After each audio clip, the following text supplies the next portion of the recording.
अस्सलाम वालेकुम नाज़रीन, आप देख रहे हैं JN न्यूज़ HD। आइए नजर डालते हैं आज की अहम खबरों पर। खबर शामिल करते हैं सियालकोट से। खबर से आगाह कर रहे हैं हमारे नुमाइंदे साजिद इकबाल घुमन। सियालकोट डिप्टी कमिश्नर अब्दुल्ला खुर्रम नियाज़ी ने हिदायत की है कि अल्लामा इकबाल मेमोरियल टीचिंग हस्पताल में मरीजों को प्राइवेट लेबॉर्ट्री से टेस्ट कराने के लिए रेफर नहीं किया जाए। अद्वियात हस्पताल के स्टोर से फ्राहम की जाएं।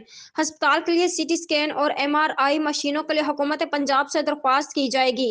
इन ख्यालात का इजहार उन्होंने MPH Chaudhry Mohammad Ikhlaq, ADC finance Syeda Amna Medvedi के हमरा हस्पताल के दौरा के मौका पर किया। Principal doctor Abdul Sattar, MS doctor Ilyas ने ब्रीफिंग दी। डिप्टी कमिश्नर अब्दुल्ला खुर्रम नियाज़ी, रुकन सूबाई असम्बली चौधरी मोहम्मद इखलाक ने इमरजेंसी वार्ड्स, मेडिकल स्टोर और दीगर शोबों का भी मुआयना किया।